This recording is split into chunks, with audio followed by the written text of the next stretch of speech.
তো বন্ধুরা, ভিডিওটি শুরু করার আগে আমি বলে দিই, আমার যদি কোনো কথায় ভুল হয়ে থাকে তো আপনারা একটু প্লিজ মানিয়ে নিন, কারণ এটা আমার নতুন ব্লগ, নতুন ভিডিও আর নতুন চ্যানেল। তো চলো বেশি না কথা বলে আমি ভিডিওটি শুরু করি। আমি আমার পরিচয়টা দিয়ে দিই। তো তার আগে কেমন আছো তোমরা সবাই? অনেক অনেক ভালো আছো আর আমি অনেক ভালো আছি। তো আমি সোনালি, আমি থাকি কলকাতা শহরে। আমার এই ভিডিওতে তোমরা দেখতে পাবে মজার মজার ভিডিও, মানে আমি তোমাদের একটু হাসাতে চলে এসেছি। তো চলো।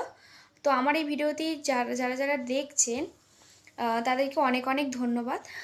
আর যারা যারা এখন আমাকে সাবস্ক্রাইব করেনি তারা প্লিজ সাবস্ক্রাইব করে দিয়ে আমার পাশে থাকুন, সাথে থাকুন, আর আমার এই চলার পথকে এইভাবে সাহায্য করে যান। তো চলো, আবারও নেক্সট কোনো ভিডিওতে দেখা হবে তোমাদের সাথে। ততক্ষণের জন্য তোমরা ভালো থেকো, সুস্থ থেকো, টেক কেয়ার, বাই বাই।